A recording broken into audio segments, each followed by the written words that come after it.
Hey, welcome back guys. Part 2 of the series of Should I Choose Psychiatry? Is Psychiatry right for me? The whole point of this video is to provide brief overviews of what training looks like. Study what you are passionate about and enjoy, and of course study for your MCAT. So that's probably the biggest thing, and there's plenty of other videos on YouTube that can tell you a little bit more about it. That's been so long for me. The MCAT that I took isn't even the same MCAT that you guys will take or are taking for the past couple years already. Fast forward to med school, congratulations, you're here, you did your psychiatry lectures, aced the shelf, you're done with neuroanatomy, and you are doing your psychiatry rotation. I feel like it's so important, and we don't do this enough with our trainees, is to check in with them and see how they're doing as they're entering a rotation that could potentially be quite triggering. Most likely, what you're going to experience for your psychiatry clerkship is either inpatient or outpatient, or a blend of both. Hopefully, you'll have access to experiencing other avenues of psychiatry, people who have done other fellowships like addiction or consult, stuff like that. That would really widen your experience in general. For the most part, you're going to be doing inpatient and or outpatient. That might be the first time that you are seeing a patient alone and strictly asking about someone's depression or anxiety or interacting with a patient that suffers with a psychotic illness. And that might be very difficult for you, as it is for most people that do this rotation. The reality of it is that society is not very good at training us to talk about uncomfortable feelings, about whether someone feels unsafe with themselves or if you feel safe. When you're starting off your rotation, you really want to impress people and you want to look like you are leaning in and learning as much as possible. And that probably is expectation that you have for yourself as well. It's also really important to check in with yourself every single day that you're entering this rotation. Add some extra support in your life and just give yourself a break. You might not have been raised in a family where talking about feelings was a thing, so you might be learning these skills alongside your patients at the same time. I will say it's really hard to talk to patients and families about their feelings if you're struggling to even identify how you are feeling that day. This is a huge opportunity for everybody to grow. So whether or not you end up pursuing psychiatry, everybody has to do a psychiatry rotation, and I think that the skills that you learn in psychiatry could definitely be applied in all aspects of medicine, especially because a lot of people that you'll be treating, regardless of what specialty you go into, may or may not have a mental illness. And what does that even look like for somebody? How do you interact with them? How do you create a safe space for them knowing that they have this phobia or they've been struggling with depression? Just be extremely patient with yourself. Being frustrated with where your skills are will not change your starting line. It will only create a very frustrated experience for you because your expectations are that you will be performing on your first day as if it's your last day. And we've all had first days where we know nothing, and that's okay. That's why you're doing the rotation. Please, please, please, if you don't know what you're doing, like in general in life, right? You ask for advice, you ask for help. That's why you have seniors. That's why you're the student. So ask, how do I say this? Is there a different way to ask this question? How do you ask about these things? There are ways in psychiatry that you might want to change the way that you're speaking simply because you know what the other person is suffering from. So you want to make sure that you are coming across crystal clear so you get the answer that best informs how you're going to help your patient. Blanket statement, keep what you feel like is useful for you and just try on the other stuff. If it doesn't really fit, then just toss it.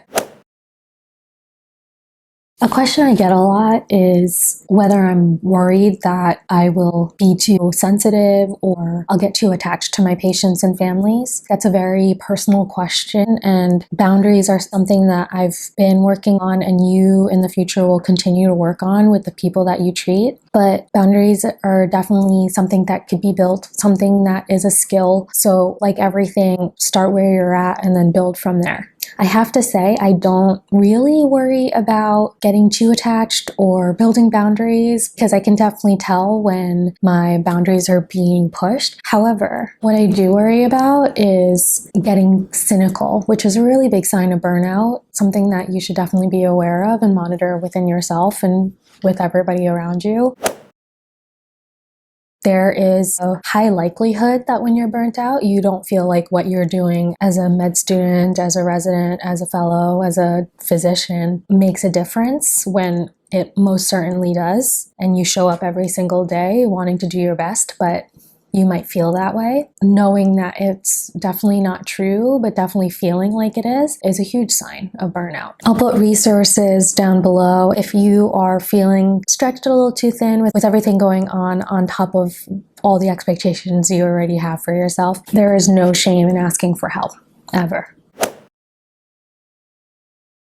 And then briefly onto general psychiatry residency. You decided that you wanted to pursue psychiatry, so you apply for the residency because you had an awesome third-year rotation and maybe did electives in your fourth year. Typically, it's a 4-year residency.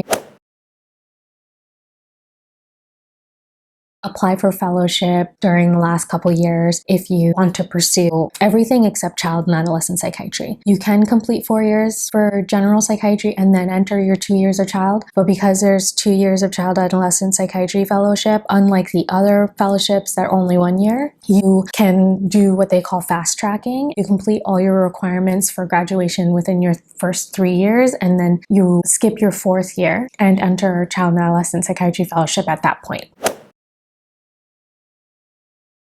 So typically I will say that fourth year is left to electives, and then your first 3 years really vary from program to program. I know that the requirements are quite similar, although the order or sequence that they do them in could be very different. Typically you have to do internal medicine, you have to do a rotation in neurology, you could do pediatrics in some programs, especially if you're interested in child and adolescent psychiatry. That might be something that you might want to ask when you're applying for residency programs, and inpatient psychiatry. So usually that's pretty front-loaded. You might have exposure to electroconvulsive therapy or ECT, geriatrics, definitely consultation liaison, where you're doing the consults for the medically ill patients, and then emergency room. You'll also probably have exposure to substance use, rotation, and again, all of these might be in a different order for different lengths of time, but most likely you'll have those experiences at the beginning of your residency and then more electives near the end, knowing that you might skip fourth year if you do child and adolescent psychiatry fellowship. The other thing that is usually near the end is outpatient. You might have some experience with outpatient in the first couple years, but for me, my experience was that the majority of it was in third year. And so you have that longitudinal care. It's really the first time that you're doing consistent therapy. So that's a whole different experience. And I definitely want to do a video on that at one point because I remember how confused I was and how unsure of myself. It's just fun to think about how nervous I was of saying the wrong thing, moving the wrong way. These are all things to look forward to, and any specific questions that you have about all these rotations, do ask. I want to make sure that it's something that you actually are wondering about. I know what I was wondering about. Maybe I'm just weird.